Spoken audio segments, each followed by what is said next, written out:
எங்க அக்கா எங்காச்சும் பார்த்தா கண்டுபிடிச்சிட்டாங்க. மஞ்சள் கலர் பனியன் போட்டிருந்தா, ரெட் கலர் சட்டை போட்டிருந்தா, ஒரு ஷால் போட்டிருந்தா பிங்க் கலர். பேசிட்டு இருந்தா கரண்ட் கம்பி கிட்ட நின்று இருந்தா. அதுக்கப்புறம் விளையாண்டு வந்து பாக்குறா, அவளை காணும். உங்க அக்காவை ரேப் பண்ணி கழுத்து நடிச்சு கொண்டுட்டானுங்க. எப்படி அந்த பிள்ளைகிட்ட சொல்லுவீங்க? 2 அமைச்சருங்க, 7 எம்எல்ஏங்க அந்த ஊர்ல, 2000 பேர் அங்க போராட்டம் பண்ணிட்டு இருக்காங்க. ஒருத்தரும் வந்து எட்டி பார்க்கல. எங்க ரீல்ஸ் போட்டு புடிங்கிட்டு இருக்கீங்க? வாய் திறந்து பேசுங்க விஜய். என்னதான் பண்ண போறேன்னு வாய் திறந்து பேசு.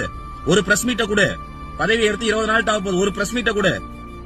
மேகதாது அணை பத்தி இத்தனை நாள் வாய் திறக்காத கர்நாடகா இன்னைக்கு தமிழ்நாடோட பர்மிஷனே எங்களுக்கு தேவையில்ல, நாங்க அடிக்கல் நட போறோம்ங்கிறாங்க. தயவு செய்து வாய் திறந்து பேசு, என்ன பண்ண போறோம்னு சொல்லு விஜய். மேகதாது அணை கட்டினாங்கன்னா காவேரி பெல்ட்டே முடிஞ்சு. இன்னைக்கு டெல்டா பெருமையா பேசுறோம்ல, 6 மாவட்டம் சுடுகாடாயிரும், விவசாயம் அழிஞ்சிரும். என்ன பண்ண போற? வாய் திறந்து பேசு நடிகர் விஜய்.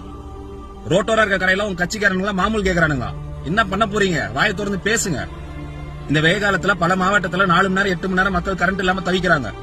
என்னதான் பண்ண போறீங்க? வாய் திறந்து பேசுங்க.